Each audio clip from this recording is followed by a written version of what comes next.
Did you know that Mark Antony's greatest military failure didn't even involve a real battle? There was no heroic cavalry charge nor epic clash a la 300. No shattered spears or captured generals or rousing last-minute speeches. Just a devastating cocktail of hunger, cold, strategic blunders, and of course, a bruised ego. Mark Antony, Julius Caesar's political heir, wasn't just aiming to win wars.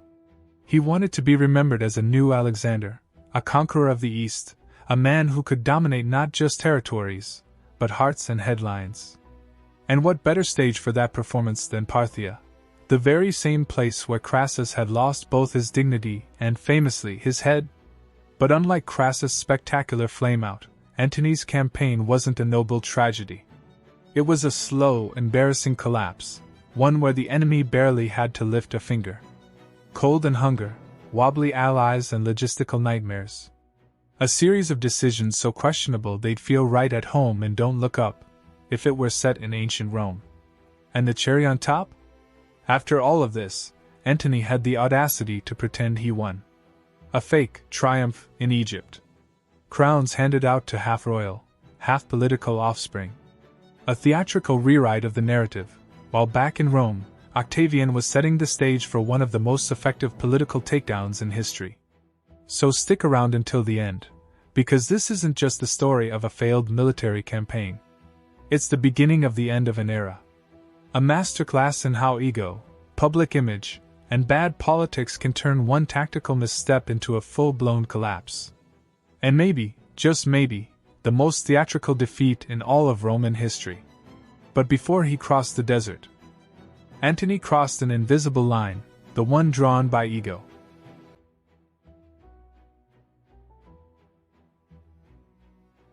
Mark Antony didn't just want to win. He wanted to ascend. For a man who grew up in the long shadow of Julius Caesar, ambition wasn't optional, it was fuel. But where Caesar had built an empire with strategy and timing, Antony had something more volatile, a deep desire to match, even outshine, both Caesar and his ghostly idol, Alexander the Great. To Antony, the East wasn't just a frontier, but a canvas. A place where myths were born and heroes became immortal. Persia, India, Parthia, these weren't just geopolitical targets. They were symbols of legacy, waiting to be conquered and claimed. But here's the catch: this wasn't a campaign driven by necessity. Rome didn't need another Eastern war. There was no pressing threat nor looming invasion. What fueled Antony's campaign wasn't logic, it was ego. And history is filled with men who confused personal glory with national interest. Think of it like The Last Dance, where Michael Jordan's drive to outdo anyone who ever doubted him became personal warfare. Or Death Note, where Light Yagami's sense of divine purpose corrodes his judgment.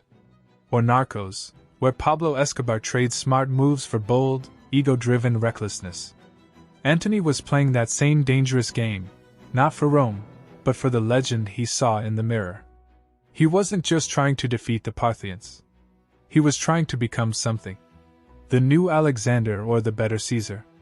The man who would rewrite the East in his own image. But when your plans hinge on myth and ego, you don't look for the smartest path. But you look for the most dramatic one. And if glory was the goal, then the road to it couldn't involve shortcuts. Only Antony chose the worst possible route.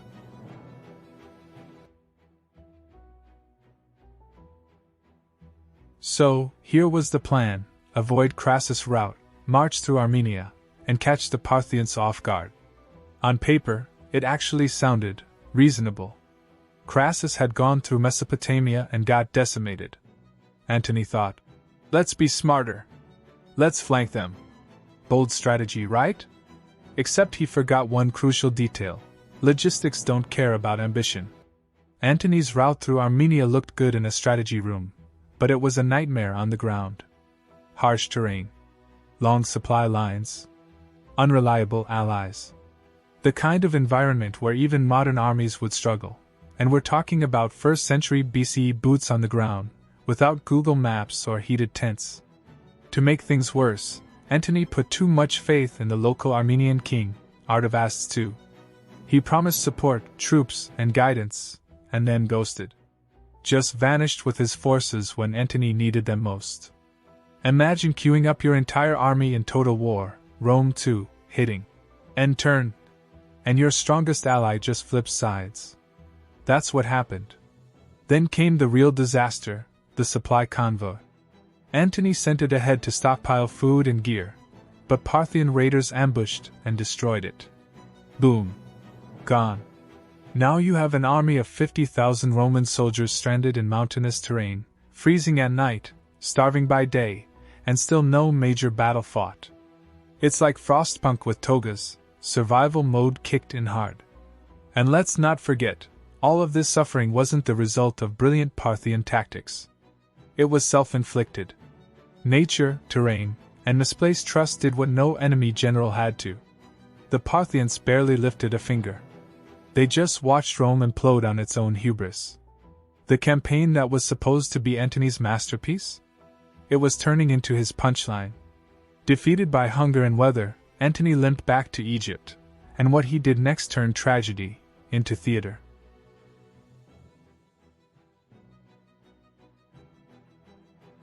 Mark Antony may have lost tens of thousands of men to cold, starvation, and a catastrophic supply failure, but back in Egypt, you'd think he just conquered the world.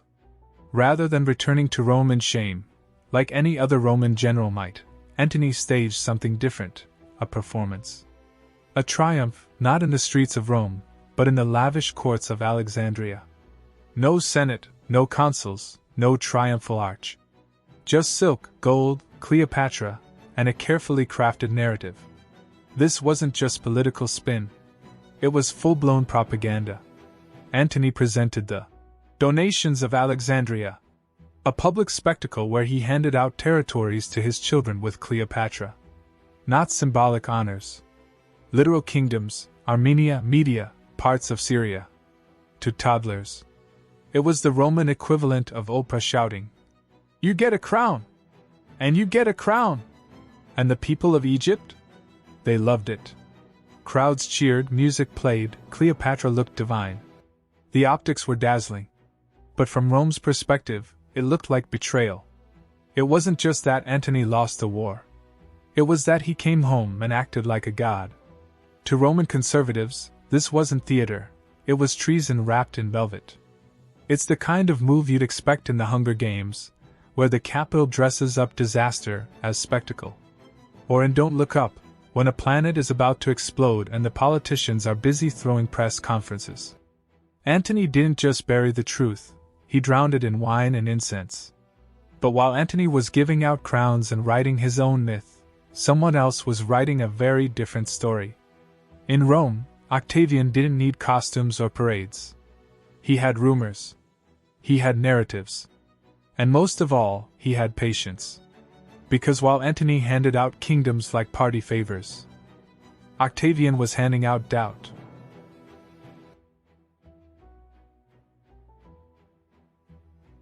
While Antony was busy staging Broadway in Alexandria, Octavian was sharpening his knives, not swords, but words. He didn't need to invade Egypt or fight a battle. He simply talked. Whispered. Suggested. Reframed. He turned Antony's failed Parthian campaign and royal theatrics into a case of national betrayal. Because in Rome, perception was power, and Octavian was playing the long game like a seasoned showrunner from House of Cards. To the Roman public, Octavian painted a damning portrait. Antony wasn't just incompetent, he was no longer Roman. He dressed like an Egyptian, worshipped like an Eastern mystic, fathered children with a foreign queen, and crowned them as if the Senate didn't exist. He had traded the forum for a throne, the toga for silk, and discipline for decadence. And that fake triumph in Alexandria? Octavian spun it as proof of insanity. Look, he told the Senate. This man thinks he's a pharaoh. Are we okay with that? Spoiler, they weren't. So Octavian went on the offensive, not on the battlefield, but through propaganda. He read Antony's will, possibly stolen, definitely leaked, aloud to the Senate. It reportedly said Antony wanted to be buried in Egypt, next to Cleopatra. Cue the scandal. In a city obsessed with identity and loyalty, This was more damning than any military defeat. Think succession. Antony had power, prestige, and vision, but Octavian understood optics. He knew where to press, when to leak, how to let Antony self-destruct. It wasn't a military conquest. It was a hostile takeover. And as the whispers turned into votes, and votes turned into official decrees, Antony found himself increasingly isolated. Not because of swords, but because of image. But here's the real twist.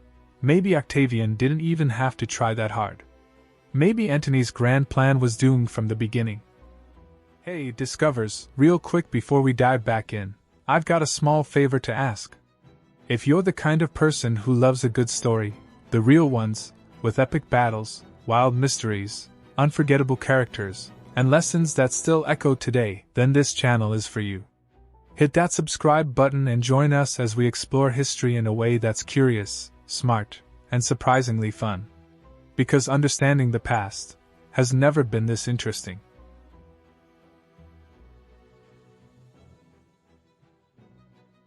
Let's strip the drama away for a second.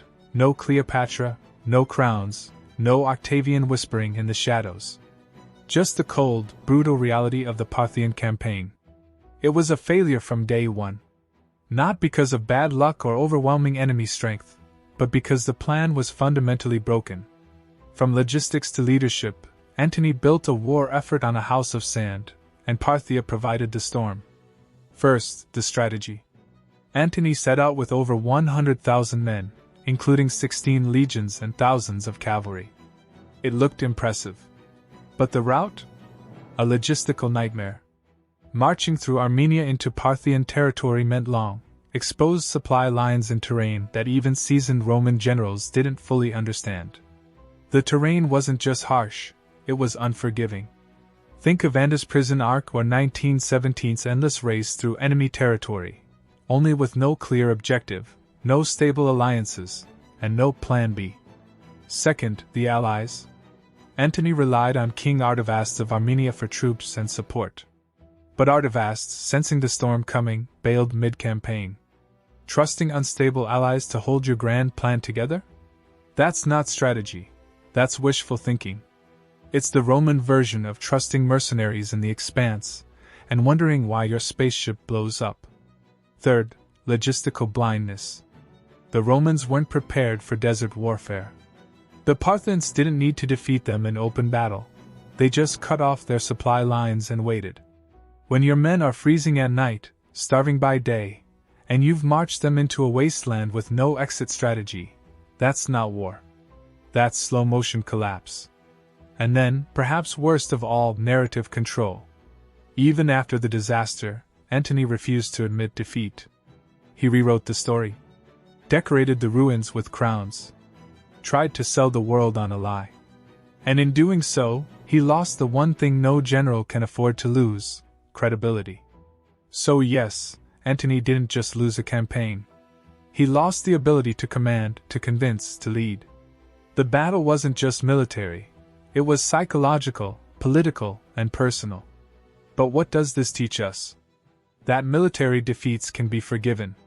But when a leader lies about them, the consequences go deeper than the battlefield.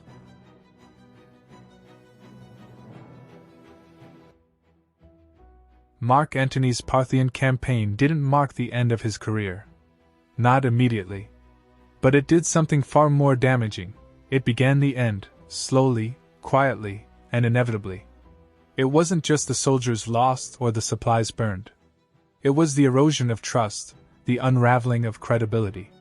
Antony had positioned himself as a new Alexander, a worthy heir to Caesar, a ruler who would bring Roman greatness to the east.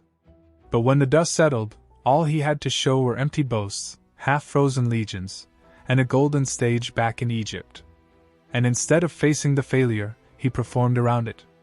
Tried to glitter it up with crowns and pageantry, like a CEO dodging a financial collapse with a flashy product launch. The people in the boardroom might clap, but the market doesn't lie. And neither does history. Think of The Crown, where perception often weighs more than truth. Or The Social Network, where ego and ambition distort reality until even the victors feel hollow. That's Antony. He didn't just lie to Rome. He lied to himself. He thought a rewritten story could overwrite real loss.